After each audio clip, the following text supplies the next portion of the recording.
What's up, YouTube? It's Moon Food. Back with another pistol. One of my favorite pistols again. Another one of my favorites. And you'll notice that my favorite pistols are all metal. This is a Smith&Wesson 915. I picked this up used, but it was never fired. The guy that sold it to the gun shop said he bought two of them because he thought they were going to be worth money someday. And it turns out they weren't. So I got this used for $325. 9mm, 15 rounds. Now it's loaded and we'll do a safety check.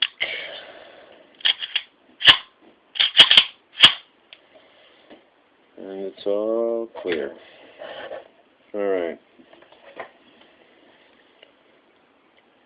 A couple reasons why I like this gun is the trigger. Decocker safety. But yeah, it's got a double action, single action. Let me get an empty mag because it also has a mag release safety. I don't really like them, but whatever. Maybe I can remove it one day. Alright, there's an empty mag.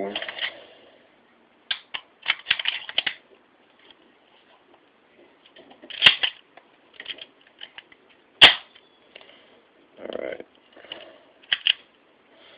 Double action. It's pretty smooth. I mean,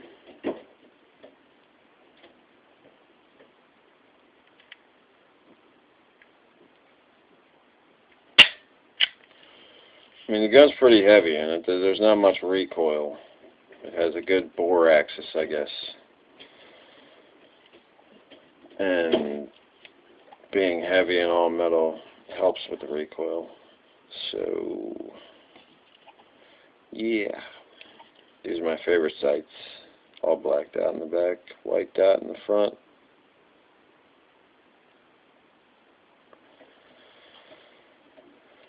And the double action trigger pull. Okay, here's where it blows my PPQ away in terms of trigger. Single action. Let's go to the reset. Alrighty. That's where it resets. Bink.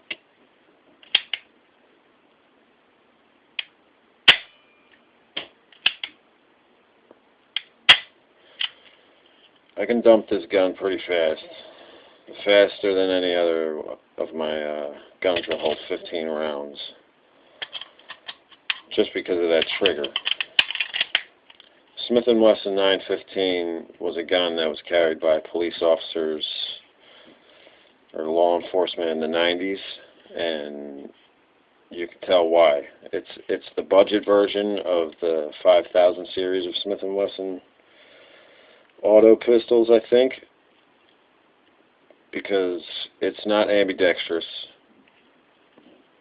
and the slide and frame they're not as milled.